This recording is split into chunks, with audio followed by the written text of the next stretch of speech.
अस्सलाम वालेकुम रहमतुल्लाह।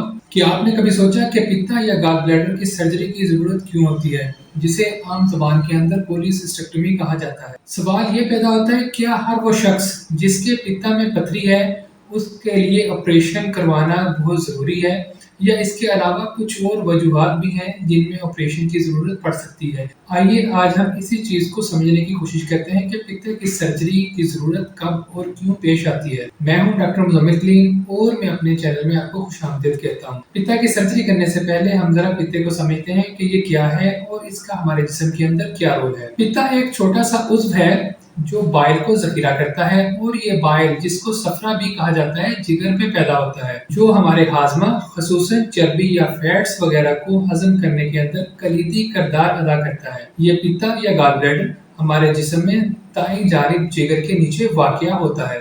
अब हम आते हैं पित्ते की सर्जरी को किन सूरतों में किया जाता है। पित्ता या गॉल ब्लैडर की सर्जरी की सबसे आम वजह गॉल ब्लैडर स्टोन या कोलीलिथियासिस या पित्ता की पथरी है। इनका साइज चंद mm से लेकर कई सेंटीमीटर तक का हो सकता है, मगर हर वो शख्स जिसमें पित्ता की पथरियां मौजूद हैं उसके लिए ऑपरेशन करवाना जरूरी नहीं है। इसके लिए मुख्तलिफ कंडीशंस को मद्देनजर रखा जाता है। मसलन अगर पथरियां बार बार दर्द की वजह बन रही हों या पित्ता की सोजिश का सबब बन रही हों, तो ऐसी सूरत में सर्जरी की जरूरत पेश आ सकती है। इसके अलावा जब पथरी गॉल ब्लैडर से निकलकर सिस्टिक डक्ट या कॉमन बाइल डक्ट में फंस गई हो, जिसे कोलिडोकोलिथियासिस भी कहा जाता है, या गॉलस्टोन पैंक्रियाटाइटिस, जिसमें पित्ता की पथरी पित्ता से निकलकर पैंक्रियाटिक डक्ट में फंस जाती है और बाइल डक्ट और पैंक्रियाटिक डक्ट को ब्लॉक कर देती है, और ये पैंक्रियाज की सोजिश का बाइस बनती है। ये सीरियस कंडीशन है।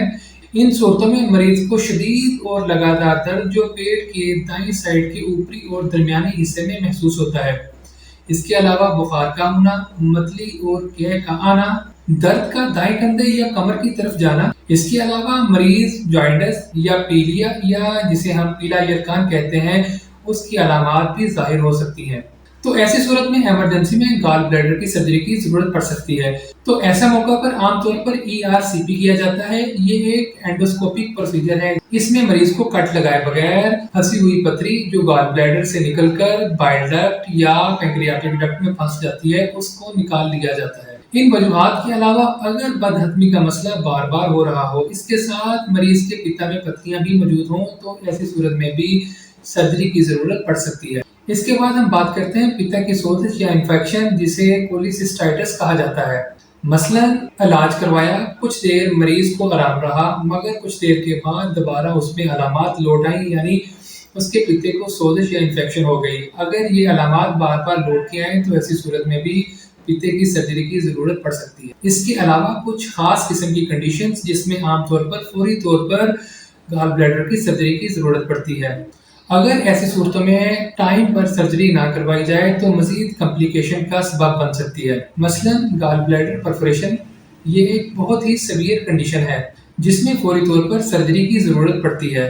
इसमें अचानक शदीद पेट के दर्द का होना, मतली और के का आना, हाई ग्रेड फीवर, दिल की धड़कन का तेज जबकि ब्लड प्रेशर का कम होते जाना, और मरीज का पेट बहुत ज्यादा सख्त तना हुआ और शदीद दर्द होता हुआ महसूस होता है। इन वजूहात के अलावा गैंग्रीनियस गॉल ब्लैडर और इम्फाइमा ऑफ द गॉल ब्लैडर की सूरत में भी फौरी तौर पर सर्जरी की जरूरत पड़ती है। यहाँ पर ये बात याद रखें कि सर्जरी का फैसला आपका डॉक्टर या सर्जन करेगा, और उसकी हदायत पर लाजमी सख्ती के साथ अमल करें।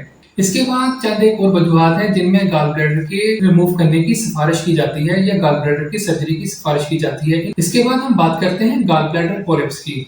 ये आमतौर पर बेनाइन, यानी इनकी वजह से कैंसर होने के चांसेस बहुत कम होते हैं, और अक्सर इनकी वजह से पित्ते की सर्जरी की जरूरत नहीं पड़ती। मगर कुछ वजूहात की बिना पर जब पॉलिप का साइज 1 सेंटीमीटर से बढ़ जाए, या इनकी बढ़ने की रफ्तार बहुत तेज हो, या ये मल्टीपल हो, या इसके अलावा पॉलिप और गॉल स्टोन जो है वो इकट्ठे हो जाएं, यानी ये कि पित्ते के अंदर पॉलिप और गॉल स्टोन मौजूद हों, या ऐसा मरीज जो डायबिटिक भी हो और उसके पित्ते के अंदर पथरियां मौजूद हों, तो इन सूरतों में भी सर्जरी की जरूरत पड़ सकती है। तो उम्मीद करता हूँ कि ये वीडियो आपके लिए बहुत ज्यादा फायदेमंद रही होगी। तो इसी के साथ इजाजत दीजिए, नेक्स्ट वीडियो के साथ फिर हाजिर होंगे। जज़ाकल्लाह। अस्सलाम वालेकुम व रहमतुल्लाह।